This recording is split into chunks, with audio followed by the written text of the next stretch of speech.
How is everyone? Okay. Okay, Prabhu. Nice to see Shamrani and Kirtika Mataji here as well. Hare Krishna, Prabhu. I'm in the same camp as you now. Hare Krishna, everybody. Hare Krishna.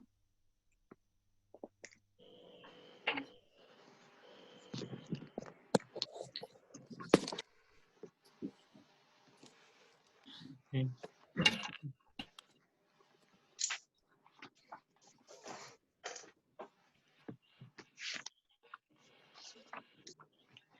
So we reached, we're in the middle of the deliverance of Nal Kuvera and Manigriva now. Book Krishna. It's under. And I believe we're starting from the, which paragraph we're starting from?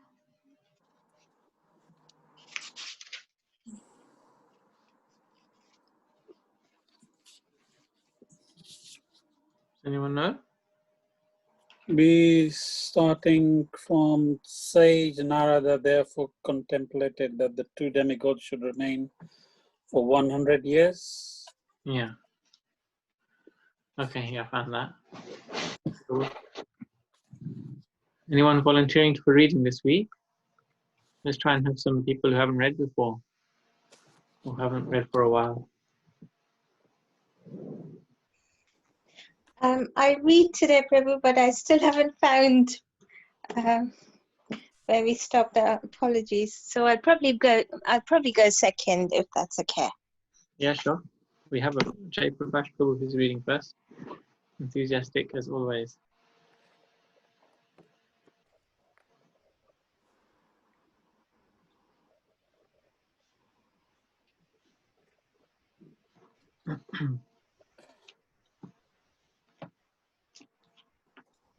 So I'm on a slightly different timetable this week because my wife has recently started work again. She's working in the hospital as a doctor. So yeah, so it's a big shift for us in our household at the moment. So that's why I was a few minutes late. So let's try and begin. We'll start from the invocation prayer. Krishna, Krishna, Krishna, Krishna, Krishna, Krishna, Krishna, hey. Krishna, Krishna, Krishna, Krishna, Krishna, Krishna, Krishna, hey. Krishna, Krishna, Krishna, Krishna, Krishna, Krishna, Rakshamam. Krishna, Krishna, Krishna, Krishna, Krishna, Pahimam. Rama Raghava, Rama Raghava, Rama Raghava, Rakshamam. Krishna Keshava, Krishna Keshava, Krishna Keshava, Pahimam. So hope we've found the place. We're starting from chapter 10, sorry. Deliverance of Nal, Kuvera and Manigriva. Paragraph begins with Sage Narada therefore contemplated. Okay. And first reader is Jay Prakash Prabhu. I'll just, first of all, as we do every week, quickly recap on the principles of good sadhu sangha, which I'm just opening now.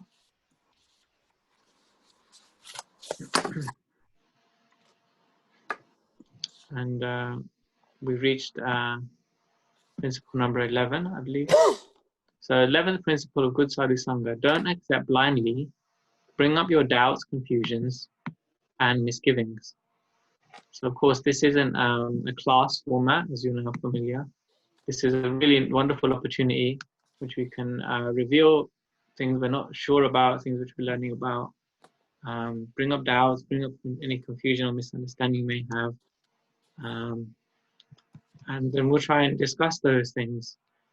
So with an open heart, you can try and accept something new, a new way of looking at scripture, or a new way of understanding Krishna consciousness, or applying the practice in your life in Krishna consciousness, which is what it's all about, really. So we can develop further and further a relationship with Krishna.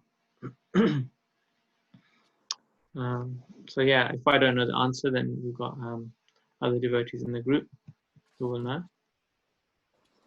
Or we can take away the questions and then come back in the following week with some answers. So we're reading from this chapter, which follows the Damodar Leela. Krishna, as we explained last week, performed this Damodar Leela because he renounced his godhood. He gave it up so that he could play like a baby in the arms of his mother Yashoda. And another reason which he did that was because he wanted to deliver the sons of this very prestigious deva, who is Kuber, the Lord of Wealth. His sons were Nalukuber and Manigriva. They were lost in ignorance, and they forgot their position because of pride. So this pastime is to teach us about pride that comes from wealth. Yeah. So being very wealthy, very opulent, leads to pride, which leads to fall down, and so they were cursed to become trees. And so Krishna is delivering them because of that curse given by Narad Muni. So Krishna is another reason for performing the pastime is because he wants to honor the words of Narad Muni. Okay, honor the curse or the blessing in disguise given by Narad Muni. Did anyone else pick up anything from the previous weeks? I might have skipped.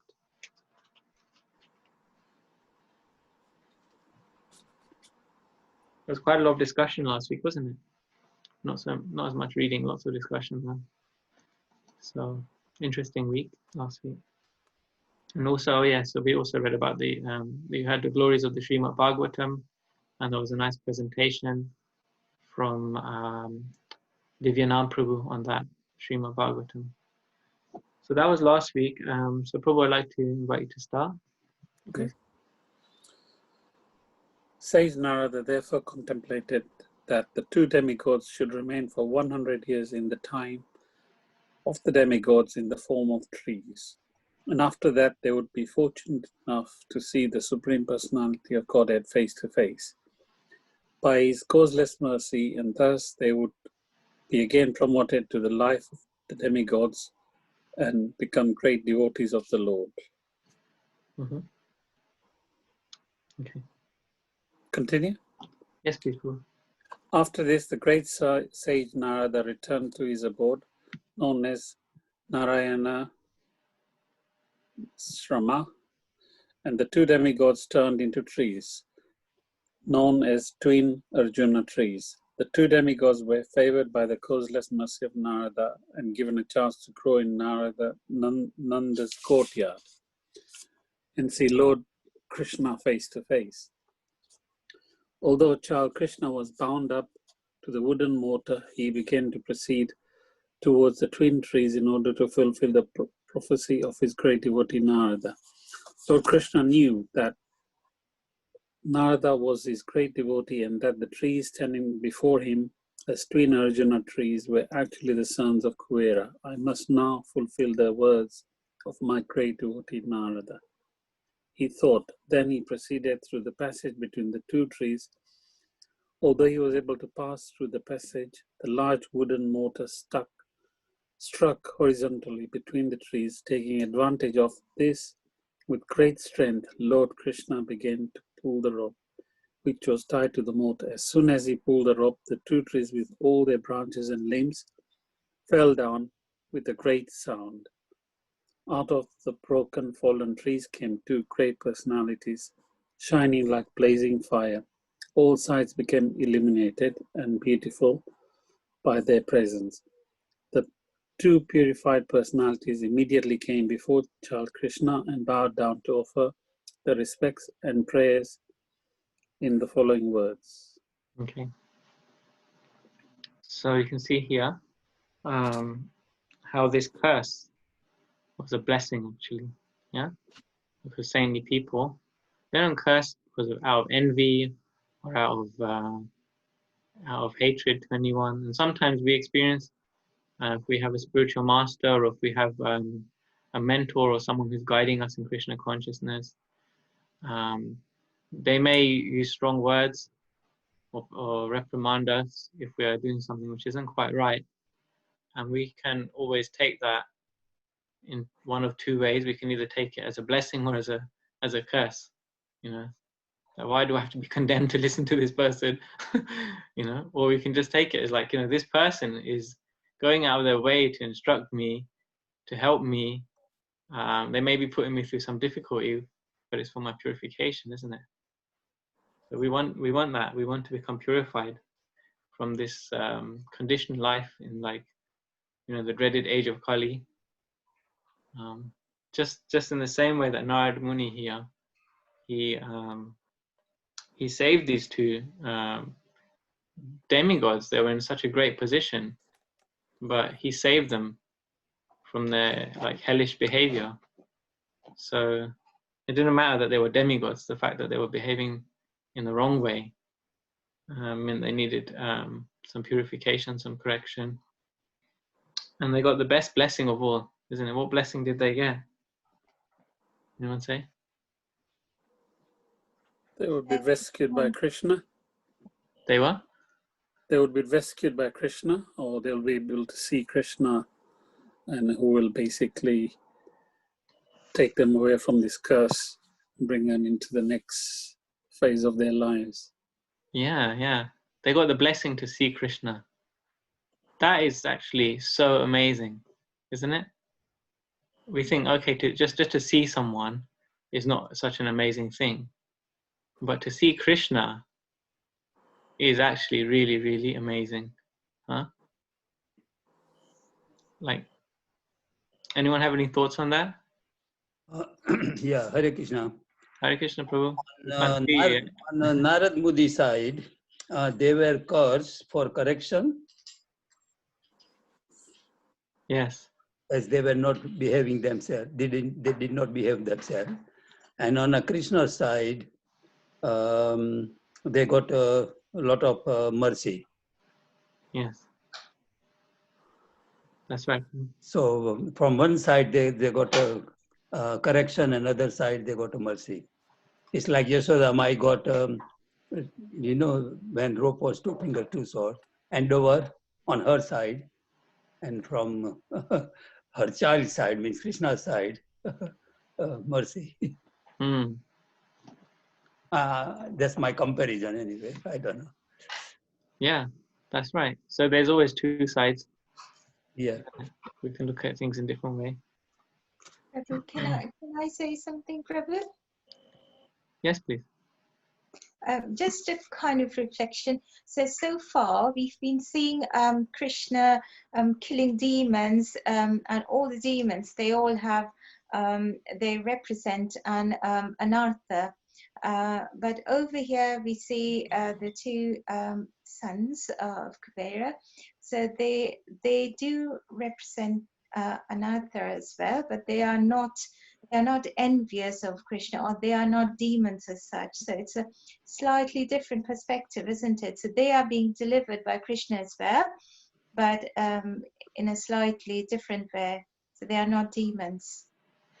Yeah, so the position of being a deva or an asura or an asura is not a fixed position. Huh? The soul moves from one body to another, as Krishna teaches in Bhagavad Gita. That he says that it's actually the soul is the individual. The body, whether it's a demigod or a demon or a human or whatever, that's not the real self. So even if one might have done some good karma in the past and come up to the level of a deva, they can still misbehave, like in this case. Or even if someone has, done so much sinful activity and they're in the level of an asura, a demon, like King Bali is a wonderful example. He was an asura, but then he wanted to give charity to Krishna. He wanted to give charity to Vamandev. And so he got the highest position from being in the lowest position. So the real thing is the state of the heart, the condition of the heart, rather than the external physical, those features. Yeah. Mm-hmm. It's a nice reflection. Yeah. Thank you. Yeah. Nice that you were able to pick that out.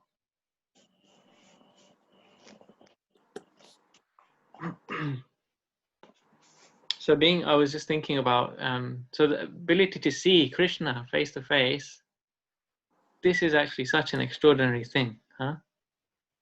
So life changes if you get to see Krishna face to face. Can you believe it? Your life will change if you saw Krishna face to face. One example is Narad Muni himself. You know, in his previous life, as a boy, he was a fatherless child, and his mother engaged him in serving the Vaishnavas who were traveling through, and they visited their home, and he served them for some months. And then his mother passed away as well, and he was still young, and he had nothing to do. And so he just went out into the forest as a small child, and he performed austerity, and he saw Vishnu face to face. He saw Krishna face to face. So this happened to Narad Muni personally. He saw Krishna face to face. And then after seeing Krishna, he only saw Krishna. It's not that he had a big discussion with Krishna and Krishna gave him blessings and this and that. But Krishna or Vishnu just told him that in your next life, you will always be with me. So his sadhana or his spiritual practice became really intensified after seeing God face to face. Became so intensified. He was so determined. And then that's why in his next life, he got the spiritual body. He didn't have a material body. He had a spiritual body of Narad Muni. That he could travel in the heavens, in the hell. He could even go to the spiritual world, come back to the material world. He could go anywhere in his spiritual body. He was not limited at all. He was completely liberated. So Narad Muni, having experienced that, you see, he's giving that experience to others. And even us, every day we're praying to Krishna, Govinda Madi Purusham Tamaham Bhajami. We see Krishna in the morning, you know. And that's supposed to invoke that that love in the heart, that I want to serve you. I love you and I want to serve you. So, and you can see in this case, now the Nala Kuvera and Manigriva, they've been purified. They were so effulgent because of that contact with Krishna, even though they were living as trees, just by touching Krishna and by seeing him performing all these pastimes, because they were living in Krishna's courtyard. So every day they would see Krishna. And they were living as trees, but they could see Krishna. So they were becoming so purified, seeing Krishna.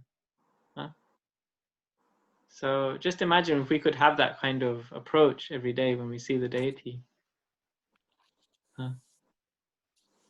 So they became so purified, and now they're offering these prayers. Hare Krishna. Hare Krishna. Yeah, and also I believe Nalakuvara and Manigriva, they didn't plan to do these sinful activities, but because of a wrong association, and especially with opposite sex, they carried away. Yeah. That's my understanding. I don't think there is any evidence they involved in sinful activities like this before. Yeah, I'm not sure about that also. Yeah. I haven't heard about that. So that's my understanding. Because of wrong, so my point is, it's a wrong association, and they carried away. Yeah, Bhaktivinoda Thakur, he explains it in this way. He explains that because they had already a very opulent life, the downside of having opulent life, Yeah, that one tries to enjoy it more and more and more. And because you can never really enjoy, it can never be experienced in the heart, full satisfaction. For material enjoyment, you can never experience full satisfaction of the heart. So they wanted to enjoy more and more and more. And, then it just degraded them so much. This is what it was, that pride, it degraded them. Yeah. This is how it's explained by, from the point of view of Bhaktivinoda Thakur. So yeah, it was their own pride of being in a very opulent position. So probably it happened because they needed to be purified, I think. Because as you say, they were enjoying more and more. So without purification, they would not have realization, you know. Yeah. So it's an extreme mercy, isn't it? The Vaishnavas have such extreme mercy. Huh? Yeah, yeah. Just like Prabhupada, how extremely merciful he was. He came to the West, and then he could have stayed any place he could have stayed in the West. And he said that, you know, there were other like yogis and gurus and spiritual masters and so on. There were, you know, there were others who were coming from India, but they filtered down their teachings. They watered down the message, the pure spiritual message. But Prabhupada, he maintained that purity himself, and he went to the places where it was needed the most. He went to the lowest kind of people, the hippies, in the Bowery of New York, you know. He went to from the highest place of Vaikuntha, he went to the lowest place, the Bowery in New York. You couldn't have two more opposite contrasts. And people were there, they were like completely intoxicated, and they were urinating on the floor and then falling down drunk in that, you know, in their own urine. It's so disgusting. That was the environment that he was living in, you know, outside his doorstep where he was staying. I don't know if anyone has been to that Second Avenue, and you know, it's just it was a real slum. I don't know what else to say. I have been there. Yeah. Myself. Now it's actually very nice. We went to Tompkins Park as well.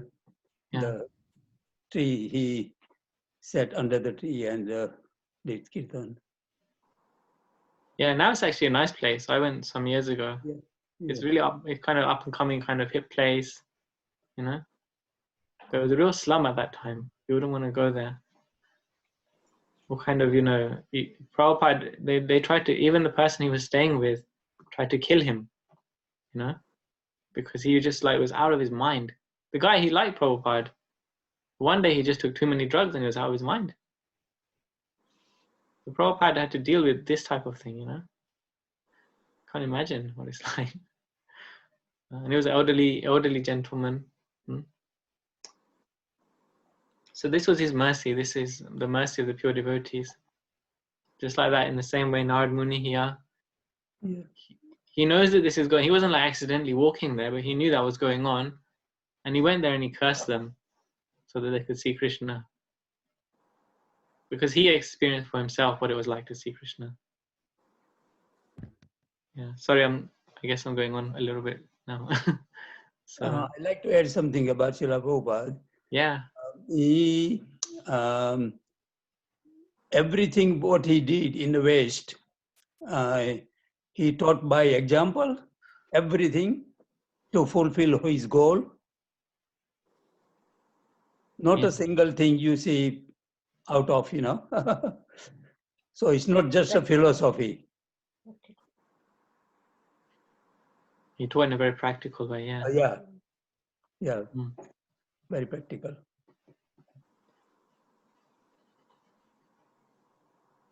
Yeah. Prabhu, can I share a reflection?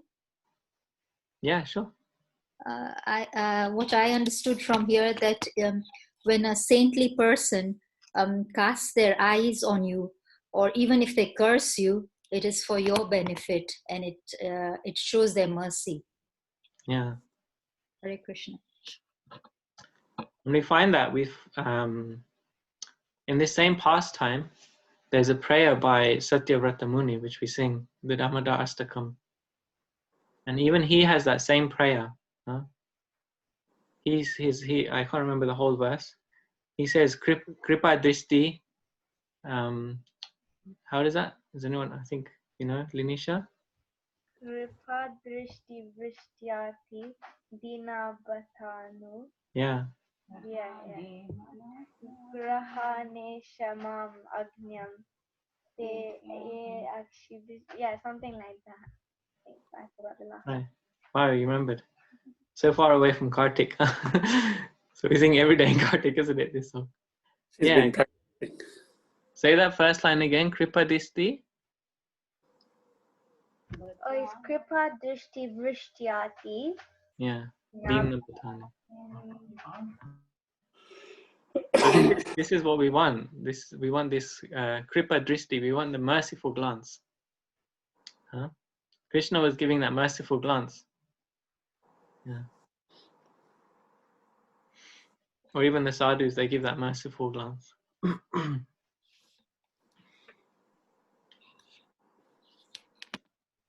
Should we go on to the next paragraph? Kanda. Dear Lord Krishna, you are the original personality of Godhead, master of all mystic powers. Learned Brahmins know very well that this cosmic manifestation is an expansion of your potencies, which are sometimes manifest and sometimes unmanifest. You are the original provider of the life, body, and the senses of all living entities. You are eternal God, Lord Vishnu, who is all-pervading, the imperishable control of everything, and you are eternal. You are eternal time. You are the original source of cosmic manifestation, which is acting under the spell of the three modes of material nature: goodness, passion, and ignorance. You are living as a supersoul in all the multi-forms of living entities, and you know very well what is going on within their bodies and minds. Therefore, you are the supreme director of all activities of all living entities. But although you are in the midst of everything which is under the spell of material modes of nature, you are not affected by such contaminated qualities. No one under the jurisdiction of material modes can understand your transcendental qualities, which existed before the creation. Therefore, you are called the supreme transcendence. Let us offer our respectful obeisances onto the lotus feet of you, Lord Vasudeva, the Supreme Brahma, who are always glorified by your personal internal potencies. So here I was just thinking, they've just begun to offer prayers. Nalakuvera Manigriva. And I was thinking about how long have they been living like trees? Can anyone say? 100 years? Yeah, 100 of, not just of our years, but what kind of 100 years? You say?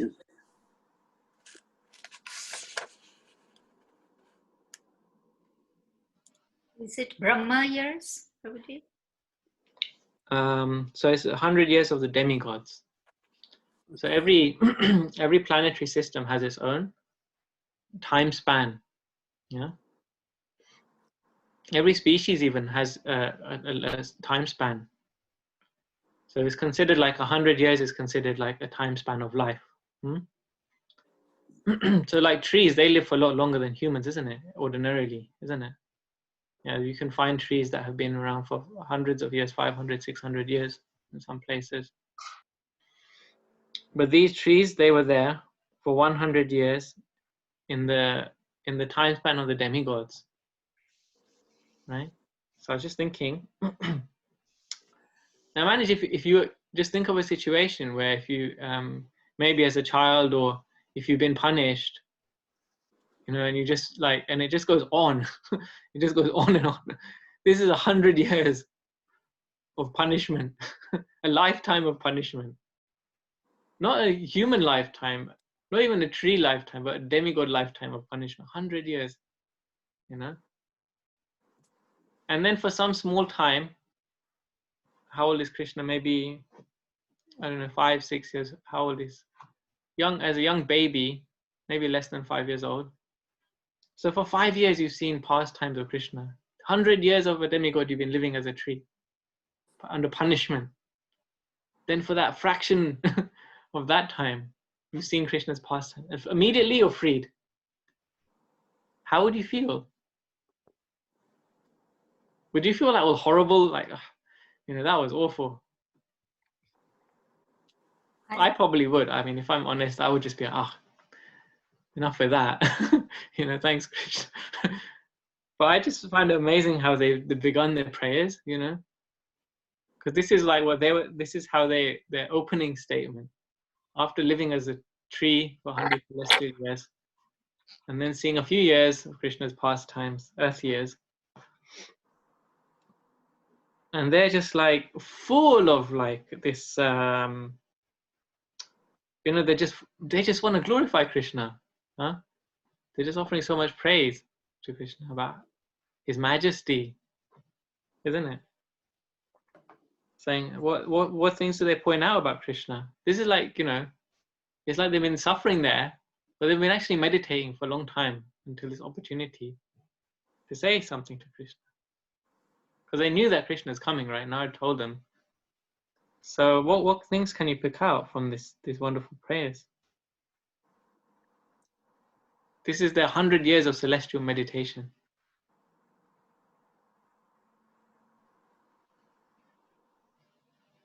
I feel like Shamrani is about to say something. Yeah, I was just, I think this is really catching my eyes, that they was praying that you are the eternal God, Lord Vishnu, who is all pervading and the imperishable controller for everything. It's a very powerful prayer. And why does that one stick out to you in particular? I don't know. I was just it's actually kind of reflecting as well myself. And I was, when you were saying that, when you see Krishna for that few seconds or minutes, I mean, still they are really on kind of a high, isn't it, elevated souls, because wow, this is, I mean, just even for 5 minutes they saw Krishna and they've just said such an amazing prayer to Krishna, and I think it's just wow. I can't really explain, but it's I'm just thinking myself that if I see Krishna for that, I don't know if I'll be able to see. I'll just probably just it's like probably thinking that wow, what's this? Might be my illusion or something, you know. And I probably won't say a word, or but this is like amazing, isn't it? The prayers of really from the heart, that you know he's source of everything. I think yeah, it's amazing prayer. Thank you for sharing that, Mataji. Yeah. Thank you so much. Prabhu, I have a question, please. Is it Okay, okay? can we just see if anyone else wants to share in this section, and then we can go on to a question? Is that okay? Okay. Sure. Would anyone else like to share from this paragraph, this first one?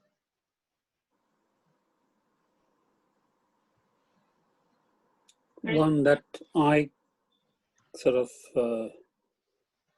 liked is the mention that you are living as a super soul in everybody, but you know what's going on.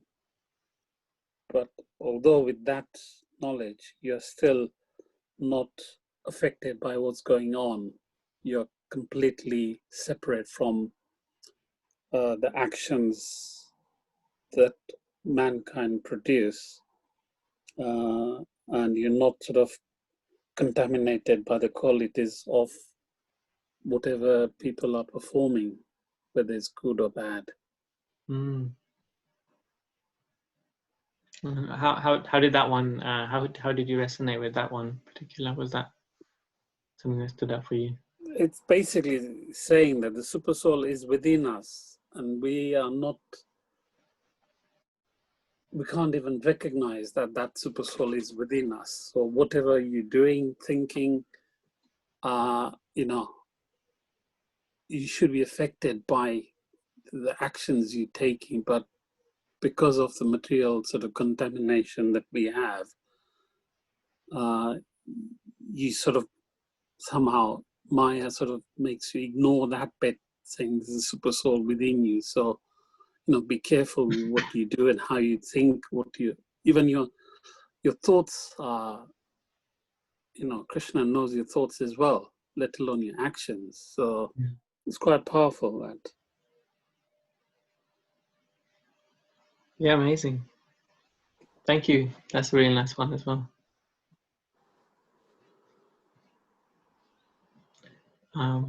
So just my kind of thought on these two statements. So Krishna's been with them both, the two brothers, all this time, isn't it? Yeah.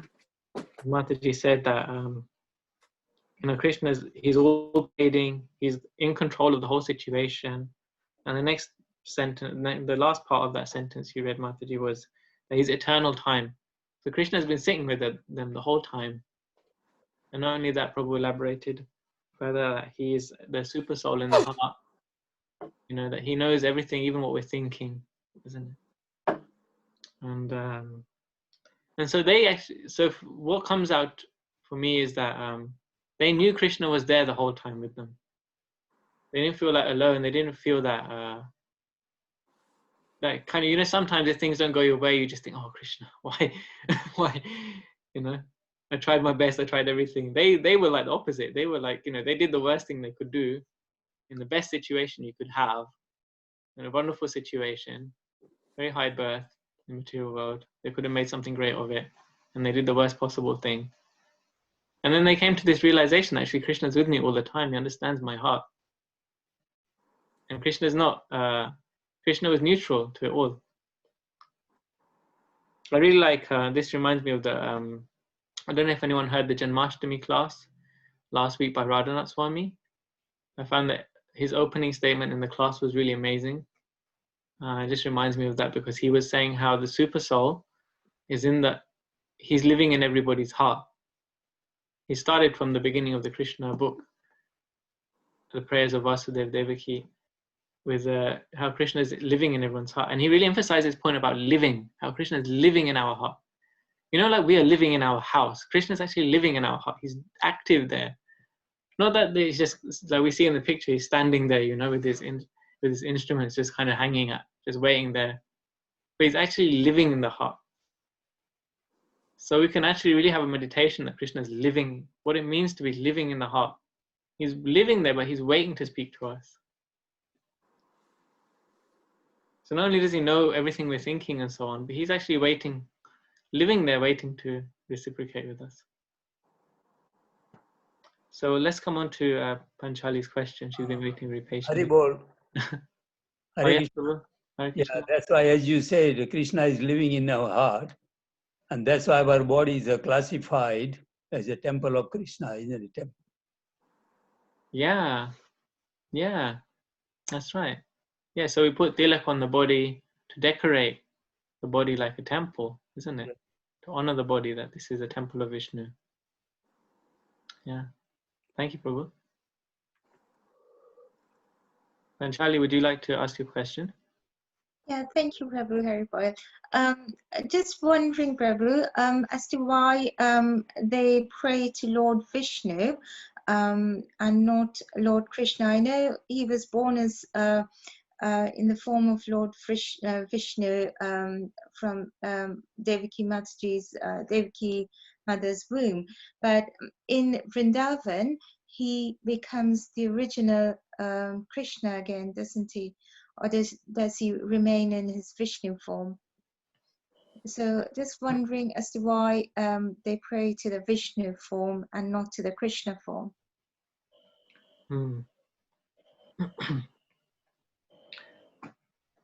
Well, Krishna, he hasn't performed his pastimes yet. So he's manifesting his pastimes in these leelas. So prior to that, he hadn't performed his pastimes. So it was understood that Vishnu is the Supreme Personality of Godhead already. And therefore he started his pastime as Vishnu, because he had to show everyone that I'm the same Vishnu. I'm the same Vishnu, I've come as Krishna in my original form. So he had to start his pastime like that, because if he just came like a little boy like Krishna, we wouldn't know that he is the same person, he's the same Vishnu. Krishna and Vishnu is the same person. But from the material world perspective, that Vishnu is seen as the Supreme Lord. They hadn't known about Krishna because he didn't do his pastimes in this world. So they identified with him in that way. They identified with him as the Supreme Lord. So in that kind of mood, then they see him as Vishnu. So they accepted that he is actually the Supreme Lord who's come to save them. Yeah. Thank you, Prabhu. Thank you.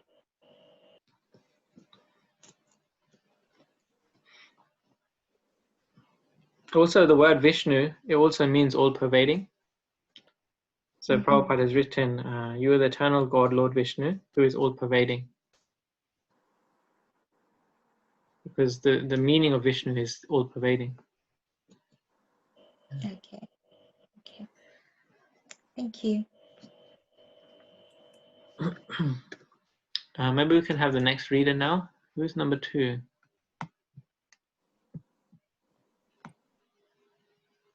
Panchali, did you want to be the second reader? Okay, Prabhu. Yeah. So I start from in the material world, don't I? Yes. In this material. So in this material world, you make yourself known only by your different incarnations. Although you assume different types of bodies, these bodies are not part of the material creation.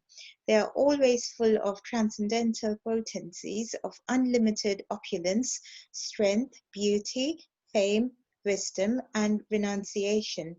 In the material existence, there is a difference between the body and the owner of the body.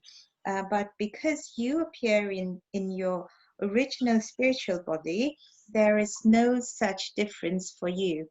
When you appear, your uncommon activities indicate that you are the Supreme Personality of Godhead. Such uncommon activities are not possible for anyone in material existence. You, the Supreme Personality of Godhead, cause the births and deaths, as well as the liberation of the living entities, and you are full with all your plenary expansions. You can bestow on everyone all kinds of benedictions. O Lord, O source of all auspiciousness and goodness, we offer our respectful obeisances unto you.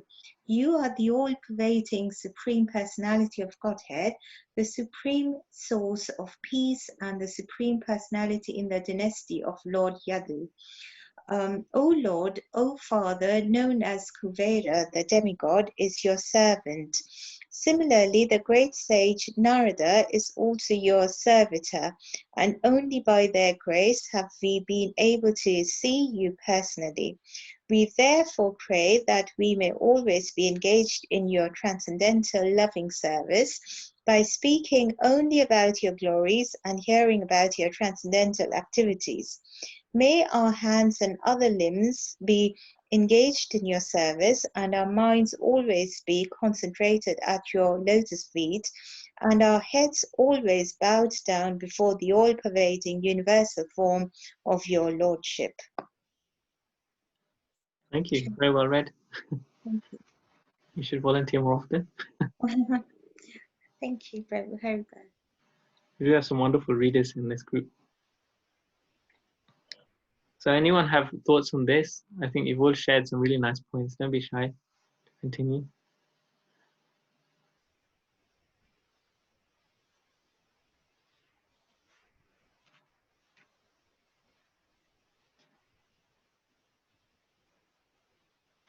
Shall I continue? If there's no comment, I could make one comment then. So you can see that their mood, they've come from a very opulent place previously. So they have this kind of attachment already to opulence. And now they become liberated. And they're seeing that actually, even though we thought we were opulent, there's nothing compared to opulence of God. Yeah. So there's opulence on earth.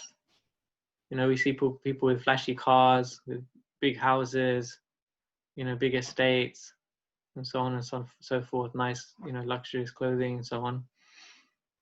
But then that's nothing compared to the opulence of the heavens. Huh? And even then, that's nothing compared to the opulence of the Vaikuntha. And that is nothing compared to the opulence of Goloka Vrindavan. You know? So it's not that Goloka Vrindavan, it lacks opulence. So we may think that, you know, because Vaikuntha is predominated by opulence, that opulence isn't there, is gone in Vrindavan. Huh? Actually, it's not the case. Vrindavan is more opulent than even Vaikuntha. Krishna's home is, of course, more opulent than his place of work. Vaikuntha is like considered, or when he's in Vishnu, he's considered to be working. He's doing his job of being God. But when he's at home, my God is opulent. But the sweetness is even more, is more prominent. Huh? The sweetness is just like through the roof, you know. So it's said to be, someone had once given me this analogy. Let me see if I can recollect it properly. That, you know, if you're making lemonade, has anyone made lemonade before?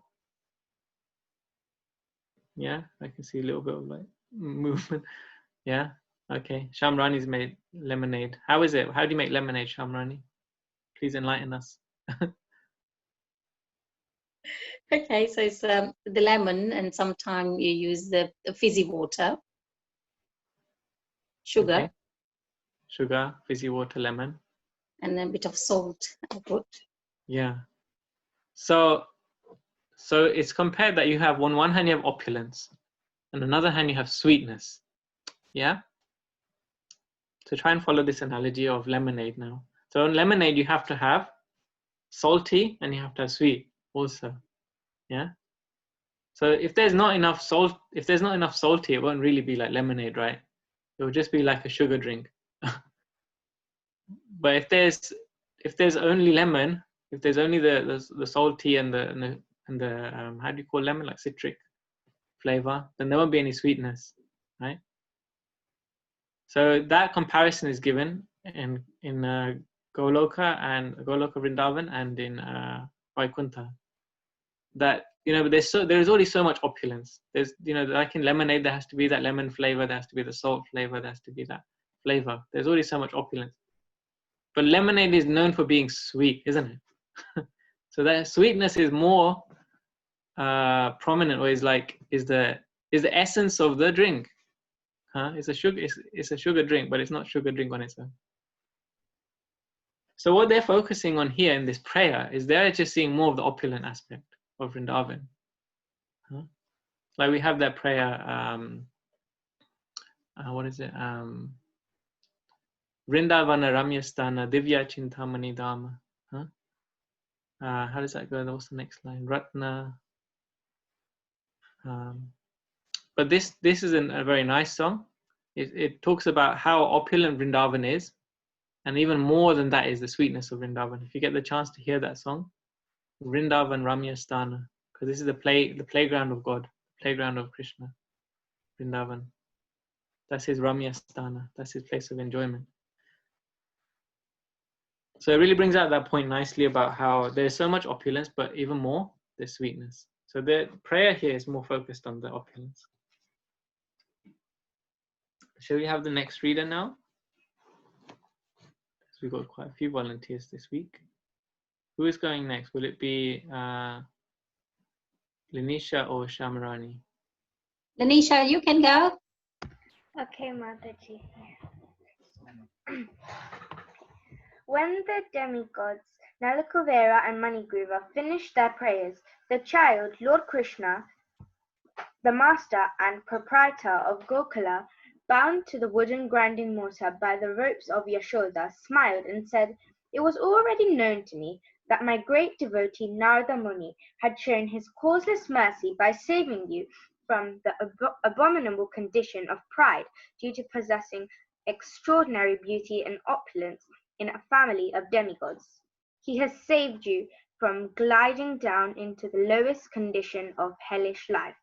All these facts are already known to me. You are very fortunate because not only were you cursed by him, but you had the great opportunity to see him. If someone is able by chance to see face to face a great saintly person like Narada, who is always serene and merciful to everyone, then immediately that conditioned soul becomes liberated.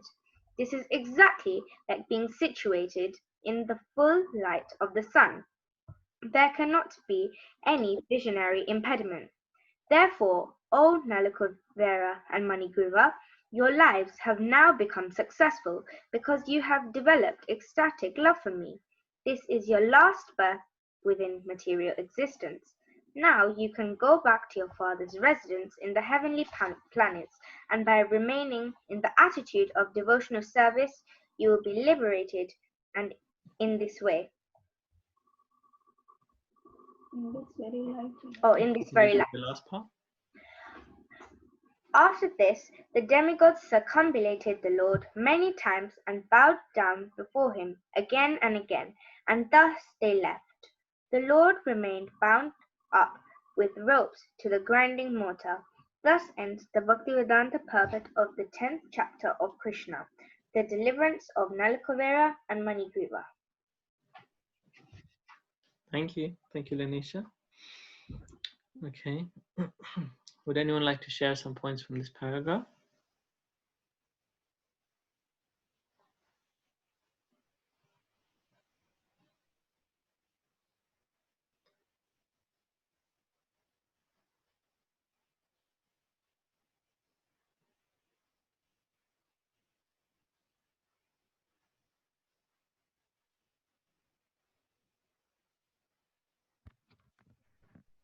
Hare Krishna Prabhu, I have a doubt.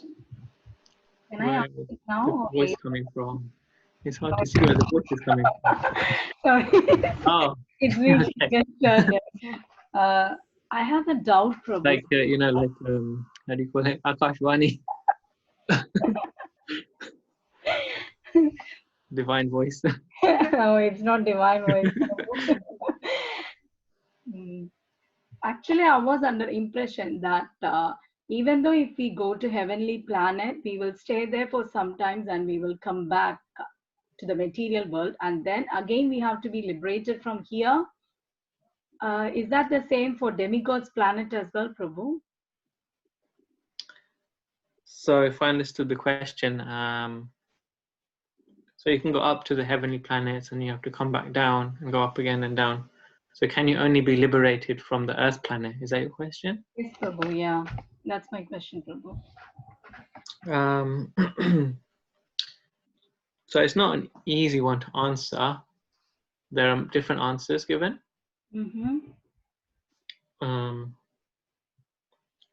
So one way of looking at this is that the easiest way to be liberated is in the human form of life. Therefore, all the scriptures say the human form of life is the best. Yeah. So even the devas, when they get human form of life, is the best. It's better than the deva's life. Believe it? Can you believe it? The life of a human being is better than the life of a deva for one who wants to be liberated. That's a fact. Huh? That human form of life is better. Because in the deva's life, as we can see from this past time, there's too much of good karma. Too much. They have to burn it all off. You can't be liberated. Prabhupada says, even if you want to come back to this material world for one gulab jamun, you have to take birth again. So it's too much good karma they've got. They have to live it all off. And who knows what other karma, is coming along the way, because they perform yagyas and so on. In the heavenly planets, there's always pious activity going on all the time. So they're just they're prolonging their time there in the material world. But for those who want to be liberated, like the devotees, it's not a very good situation to be in the heavenly planets. Huh? Because there's still fear of death. They still have to leave that body. The soul who is in the demigod body still has to leave that body.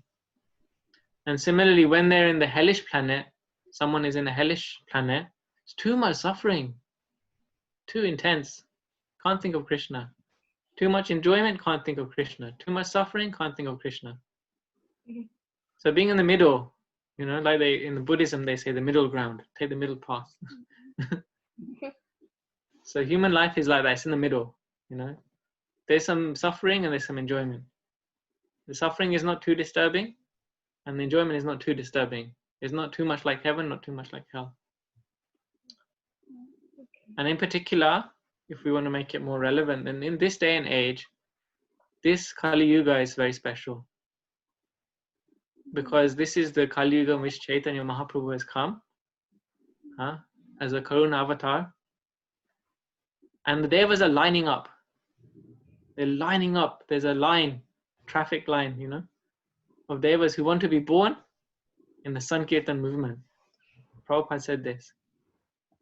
Because they've been waiting like hundreds of years of the demigods, and they can't get liberated because they're just doing punya karma. They're just doing good activities in the material world.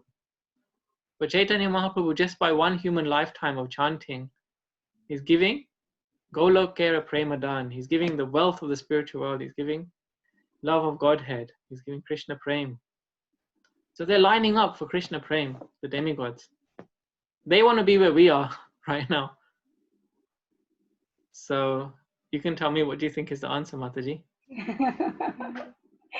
Yes, Prabhu. We are blessed to be born in golden age of Kali. And Yeah.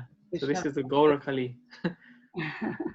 and grab Krishna conscious and take it seriously.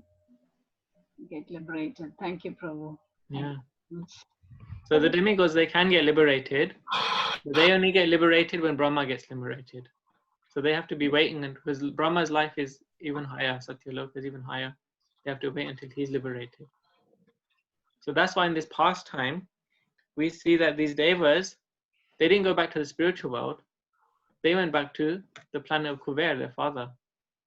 Even though they got liberated in the sense they didn't have any karma, they had to wait. They still had to wait. Yeah? Okay, Prabhu. Thank you.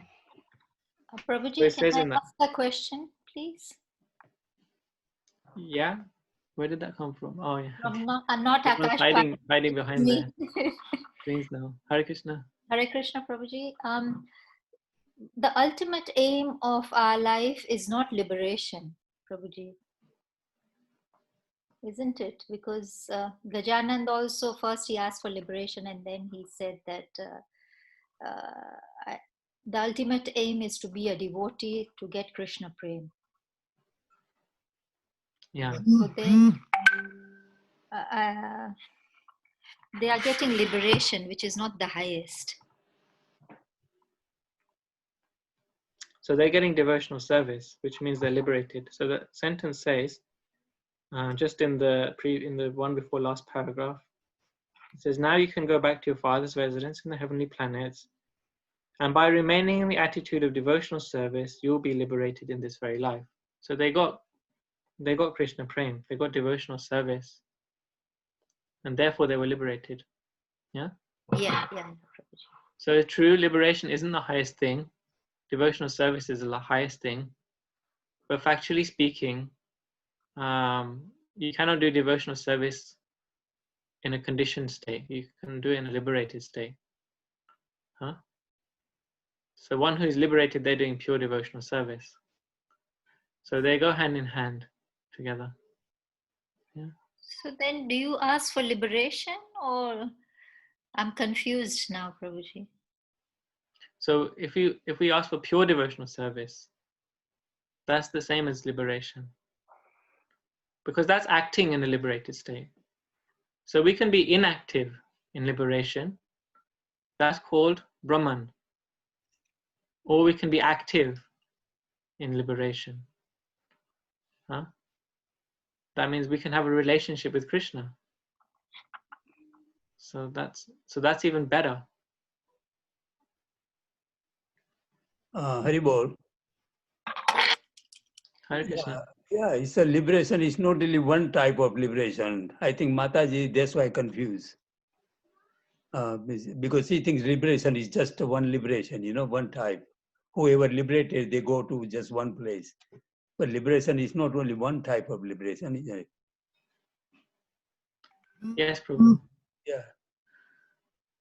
So even in the material world, there's different types of conditioned life, isn't it? Yeah. In the scriptures, it says there's 8.4 million species of conditioned life. So it's not that there's any limitation in liberation. There's so many liberations as well. There's so many relationships with Krishna as well. So there's in two broad categories. There's impersonal and there's personal. So we want personal liberation. We do want that. because in personal liberation, then we can serve Krishna. See, we can do devotional service impurely and purely. Right now, we may be doing devotional service impurely. There is some conditioning to our devotional service. It's not unconditional. It's not unwavering, unstoppable. For most of us, at least for myself, I can speak about myself. You know, when I go to sleep at night, I don't have dreams about Krishna. Hopefully, with reading the Krishna book, Prabhupada said you can dream about Krishna if you read Krishna book at night. So that's the aspiration, that we always want to be thinking of Krishna. That's liberation. But our devotional service, when it's conditioned, it starts and stops. Chant my rounds, put the beads away, and go and do something else. Does it make more sense that way? Yeah. So being liberated means they're always in Krishna consciousness, always serving. So we want that. We want to always be serving Krishna unconditionally. Yeah. It's like in the liberation, you go to Vaikuntha or you go to Golok Vrindavan. They both call liberation, but they are on a different level. Golok is the highest. Yeah, so then there's impersonal liberation, there's personal, but even within personal, there's so many categories, isn't it? Yeah. There's liberation where there's very much opulence, like Vaikuntha. Then there's, liberation where there's like just this, like in the Rama Leela, there's some opulence there as well. Then there's Goloka Vrindavan where there's not so much opulence because sweetness is predominant. Yeah. So all of those are different types of pastimes with Krishna we can have. It's for example, if someone is worshipping Lord Shiva, so they go to Shivlok planet, but that's also called liberation, but it's on a low level, isn't it? Or not? Yeah. And they have to come back again.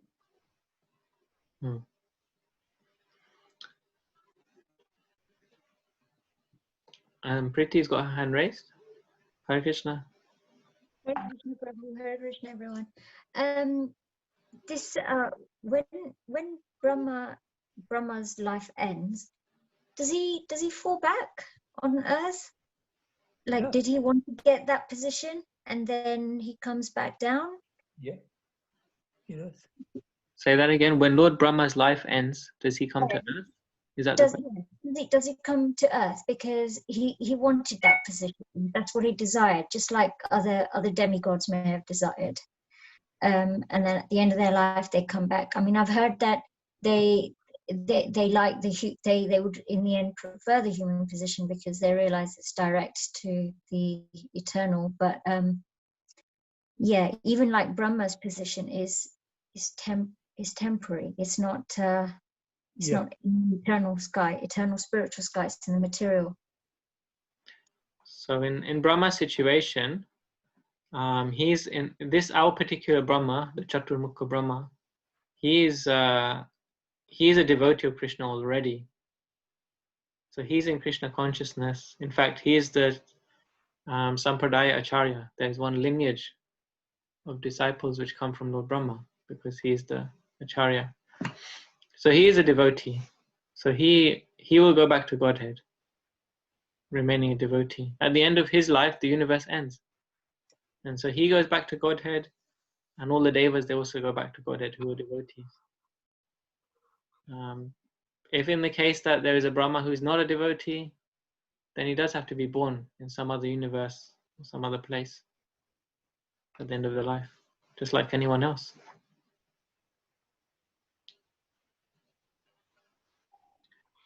Thank you, Prabhu. So that's why in Bhagavad Gita, Krishna says, Abrahma Bhuvana Loka. I think it's in the 8th chapter. that all of the places in this material world, even from Brahmaloka, Abrahma, so that even from if you're in the Brahmaloka, or even if you're an ant, there is miseries even in any situation because of death, because it has to be death. Yeah? So there's always that fear of death, that I will lose my position. Even the ant fears that. Even the human fears that. Even Brahma fears that. So none of these positions in the material world are natural for the soul, you know. Like we think we're enjoying so much in this world, you know. We eat nice food, we go nice places, right? But even just to eat something enjoyable, just to, you know, someone brings you enjoyable meal, you have to feel hunger first. There has to be that pain of hunger, isn't it? So that's conditioning, you see. That's a conditioning. We have to feel suffering. There has to be first suffering before we can enjoy in this world. The whole basis is suffering.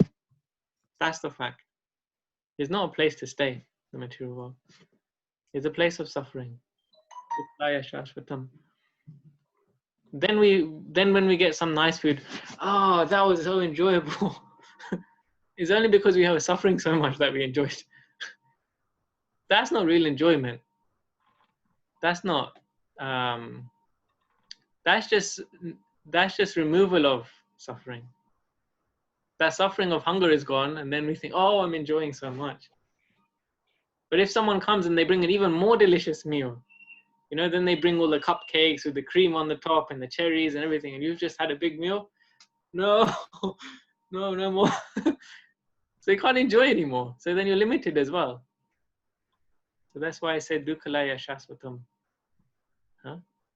So it's suffering, and then it's also limited. This world. So first of all, you have to suffer to enjoy, and when you enjoy, you can only enjoy limitedly.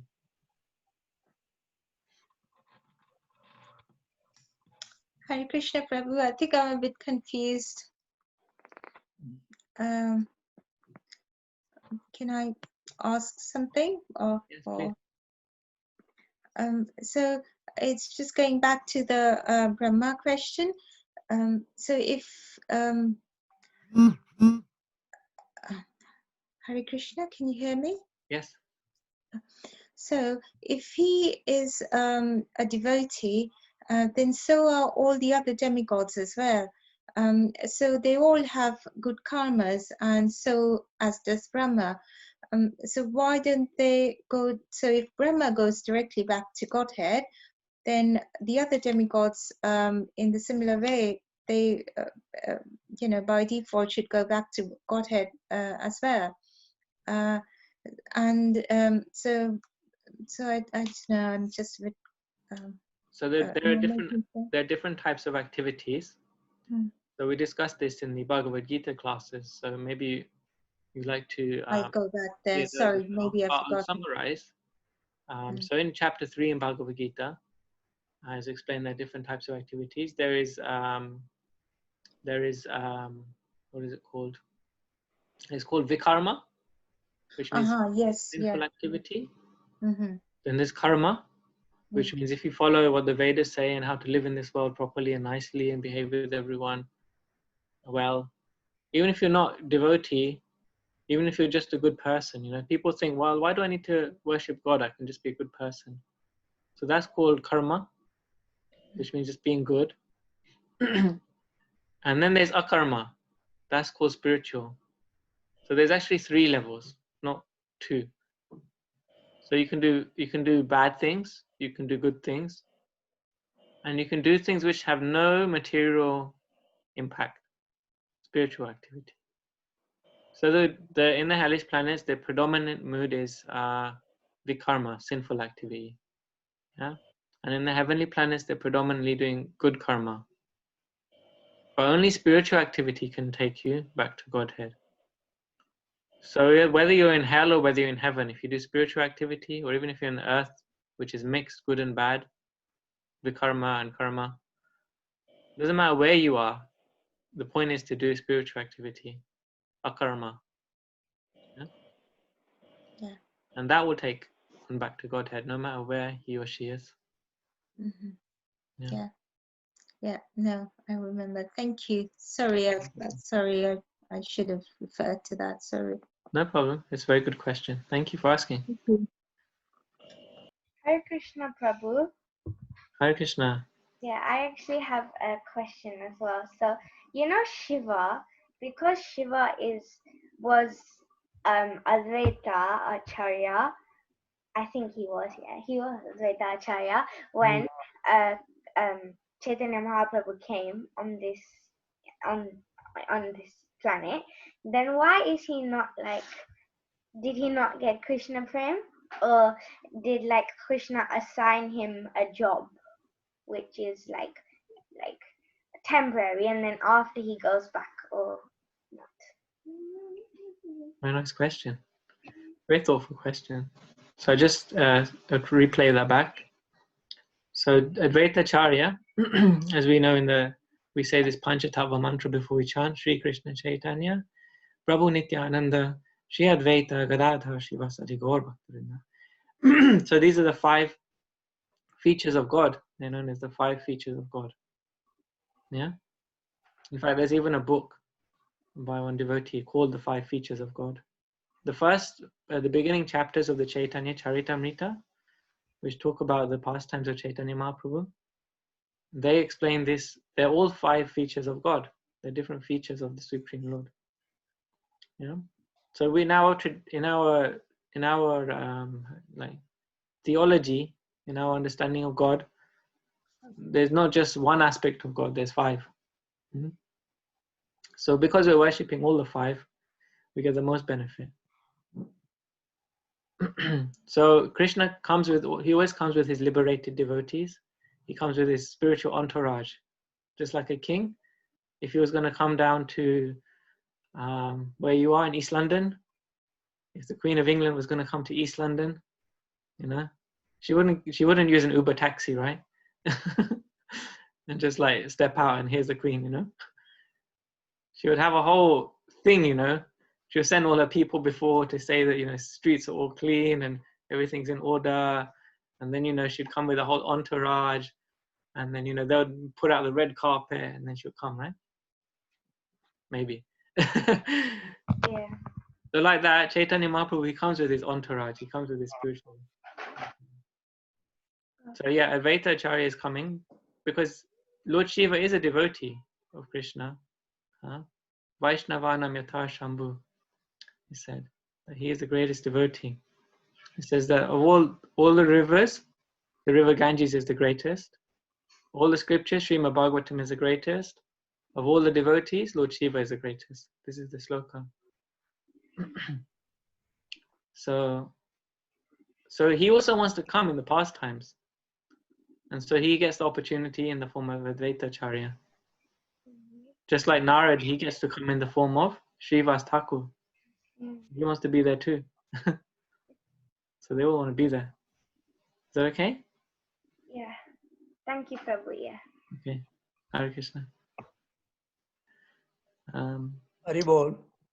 Hare Krishna Prabhu. Yeah, I just like to mention, just for clarification, that Panch Tattva, they all are different tattvas. They are not the same tattva. That's why it's called Panch Tattva. Yeah. It's like Isha Tattva, Swarup Tattva, Avatar Tattva,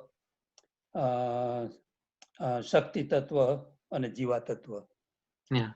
And Advaita is Avatar Tattva. Yes, Prabhu. Yeah, I was trying to avoid the technical aspect, but yeah, that's technically. No, this is just for others, you know, like, because sometimes someone may think that Panch Tattva, they are all same, you know. Yeah. Not in so much details, but just which Tattva. Yeah, there's a prayer like that, isn't it? How does that prayer go? Panchatattva Krishnam Bhakta Rupa Swarupakam Bhakta Avatara Bhaktakyam Namami Bhakti Shaktikam. Yeah, that's right. Yeah. So this is giving a technical aspect of technical aspect. 5 features. Yeah. So we're now into chapter 11. Yeah. Shall we read for the next few minutes? from chapter 11. Who's going to read now? Is it going to be Shamrani Mataji? Yeah. Okay, wonderful. Chapter 11 then. Chapter 11, Killing the Demons, Vatasura and Bakasura. When the twin Arjuna trees fell to the ground, making a sound like the falling of thunderbolts, all the inhabitants of Gokula, including Nand Maharaj, immediately came to the spot. They were very much astonished to see how the two great trees had suddenly fallen. Because they could find no reason for their falling down, they were puzzled when they saw child Krishna bound up to the wooden mortar by the ropes of Yashoda. They began to think that it must have been caused by some demon. Otherwise, how was it possible? At the same time, they were very much perverted because such uncommon incidents were always happening to the child. They were perturbed. While the elderly cowherd men were thus contemplating, the small children who were playing there informed the men that the trees fell due to Krishna's pulling the wooden mortar with the ropes to which he was bound. Krishna came in between the two trees, they explained, and the wooden mortar was topsy-turvy and stuck in between the trees. Krishna began to pull the rope, and the trees fell down. When the trees fell down, two very dazzling men came out of the trees, and they began to talk to Krishna.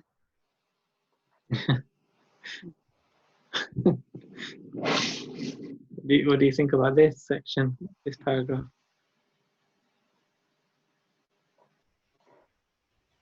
So how, if you were to, just in simple words, how would you explain this paragraph?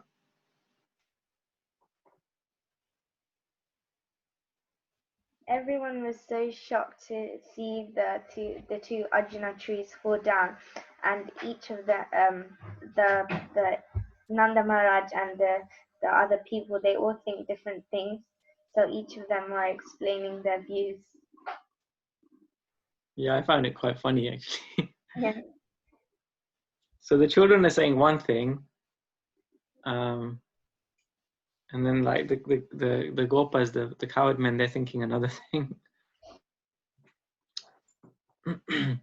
Well, I found it interesting. I don't know if this is raised later. Maybe it is. Yeah, I can mention it now, I guess, unless anyone wants to share anything. One thing I found really amazing about this pastime, really amazing, is that how, so Mother Yashoda, she has tied Krishna, yes, to a wooden grinding mortar, and he dragged that mortar to the courtyard. So he's in the house and he's dragging it out of the house, like pulling and pulling like this little boy with a huge mortar behind him. Okay. And then he goes into the courtyard and he goes between two trees. And again, he's pulling and tugging on this mortar. And what happens? The trees fall down. These 100-year-old, celestial 100 years old trees, they fall down. And it's such a thunderous sound.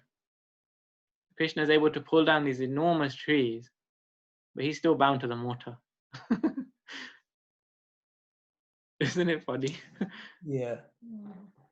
Isn't it amazing as well?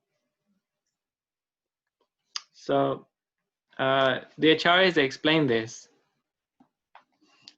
They say, that's what I was saying, I don't know if it's explained a little bit later on, so maybe I'm jumping ahead. But what's amazing is Mother Yashoda's love. How much she could bind Krishna. It wasn't that he was like strapped tightly, you know. He was bound to the mortar, he could move.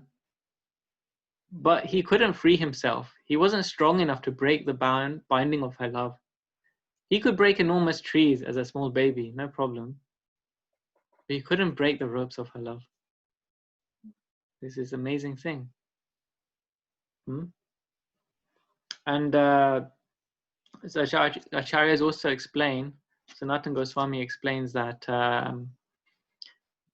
so when this is happening actually, then after the trees fall down, the boys are trying to untie Krishna, you know, before, or maybe it was before Krishna broke the trees, he came to the courtyard because the boys were all watching.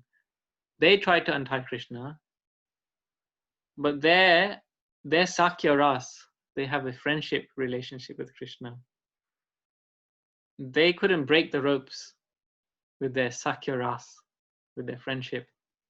Because Mother Yashoda's love was higher. It was Vatsalya Ras, it was parental love. So it teaches us that there, we were talking earlier about different levels of this, of love, of Godhead, different levels of liberation. So there's the Shanta Ras, which is neutral love, just appreciation for Krishna, that's liberation. Neutral level. Then there's Dasya Ras, and then there's those who serve Krishna. Huh? But then higher than that is Sakya Ras, not those who just serve Krishna and appreciate him, but they're actually friends with him. And then higher than that even is the Vatsalya Ras. Not only they appreciate Krishna, they serve Krishna, they are friendly with Krishna, but they're actually Krishna's parents. They actually control Krishna. So that's higher. So the boys, they couldn't break the rope because Mother Yashoda bound that rope with her Vatsalya Ras, with her parental love. And then higher than that is the Madhurya Ras, the love of the gopis. Huh? Because Krishna is indebted to them in that Ras. He cannot repay them for their love. So this is the different levels of liberation. So then they were just explaining what happened here, the boys. And maybe we can read one more paragraph. Can I just share a little bit my realization? Oh, yeah. Sure, Prabhu. Krishna was bound by the motor, and same time nothing can stop Krishna doing thing, because he's the Supreme Personality, he's the Supreme Lord. So how he did his duty, and because he had to do his duty, you know, to liberate both asuras. Very interesting point. Yeah. So he just so he carried on because nothing can stop him. I never thought of that. Yeah, that's really amazing. That's my realization. That's really amazing. Yeah. So on one hand, he's bound by Mother Yashoda. Yeah. So he was stuck. On the other hand, he's bound to the promise of Narad Muni. Yeah. He has to liberate these two fallen souls. Fallen souls. So both ways he's bound. He's bound to his duty. And he's bound to love. Carried on. And nothing could stop him. Yeah. So therefore they're praying, you know, in the previous chapter what we read. These prayers are there because they're saying that, you know, where is that?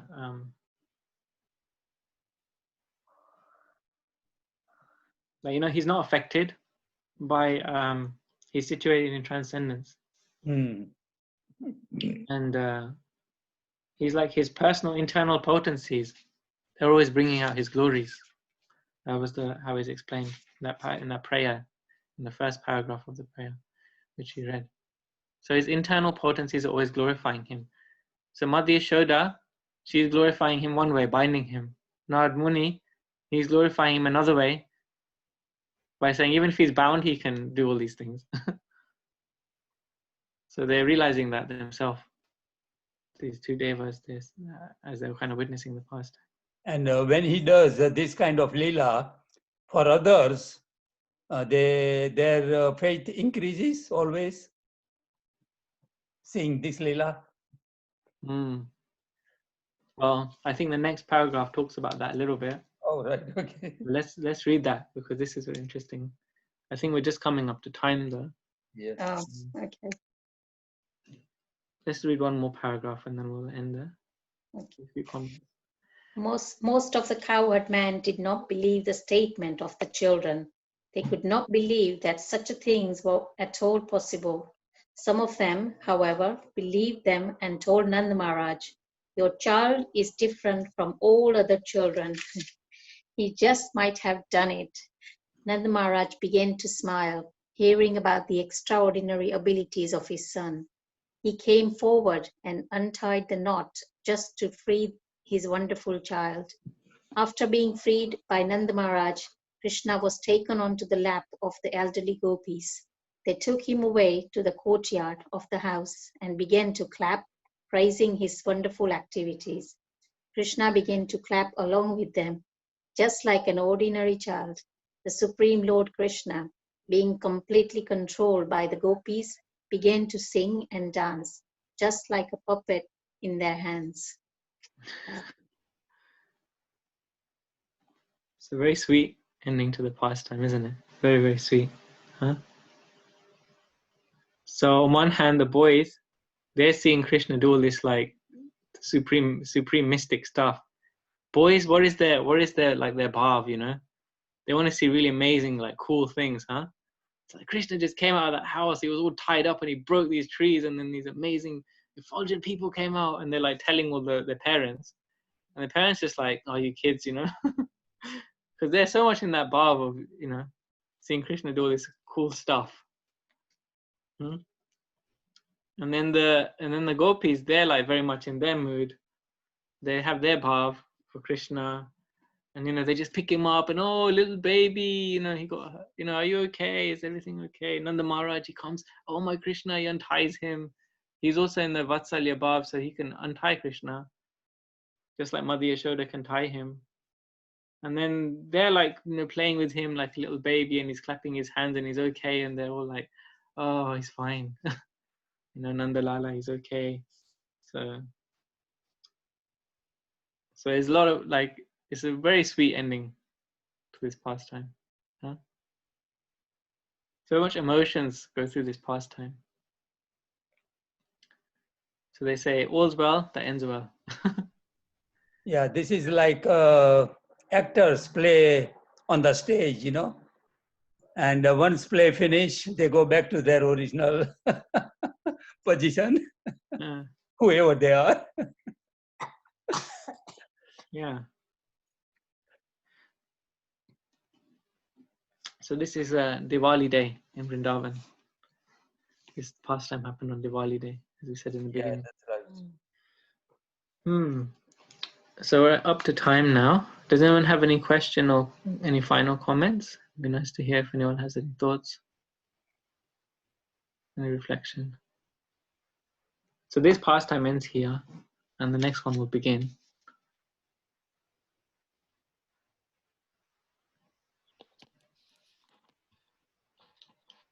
Prabhu, I just wanted to say that when Krishna's friends were clapping, Krishna also was clapping. So he also enjoyed this pastime, and the very reason why he comes to earth or to be among his devotees is because he enjoys this. So he comes to enjoy these pastimes, and this really showed his ecstasy. When he was clapping, and he genuinely meant it. Yeah, that's right. So because Krishna, he's controlled by bhav, he's controlled by love. Yeah. So as their love increased, then his mood increased as well. So his pastimes are ever increasing, moment by moment. Even now, Krishna's performing his pastime somewhere, and his increase in the ecstasy is increasing more than it was 1.5 hours ago when we started discussion. It's increased so much more, and it will go on increasing. And then when we finally get there, we join Krishna, it would have increased so much more. And while we're there, we'll continue increasing even more. So we can't imagine just how much they're enjoying, compared to, as we say in this material world, have your cake and eat it. You have to have that suffering first before you can enjoy anything in this world. It's a very different concept, isn't it? Yeah. I think one of the reasons he was also clapping with other children, that he wanted to remain like other children. He didn't want to be different from them. So he was hiding himself from being being personality of Godhead, remaining just ordinary child, you know. Yeah. And like it says at the beginning of that paragraph, some of the men, they were like a little bit, what's the word? They were in a bit of disbelief that Krishna was able to do this, because they came to the scene and they saw these trees were broken down and everyone was fine and Krishna was still bound up. So then Krishna began to act in his enchanting way, in this such an enchanting child play that they just forgot. So Krishna does that. He shows them a glimpse of opulence, and then again he shows them sweetness, and they just become enchanted. And he's trying to show others like he hasn't done anything, you know. He was. Yeah. That's right. Okay, everyone. So we're up to time now. Thank you so much for all of you for participating. I think it really brings out the pastimes more when everyone contributes. I really appreciate all your comments and questions and reflections. So this is another really wonderful session. I look forward to seeing you all again next week, I hope. So have a happy and safe week ahead in Krishna consciousness. Hare Krishna. Srila Prabhupada ki jai. Hey, Hare Krishna, Thank you, Prabhu. Thank you so Hare much. Krishna. Thank you. Hare Krishna. Thank you. Hare Krishna. Haribol, everyone. Haribol. Haribol, everyone. Have a lovely week.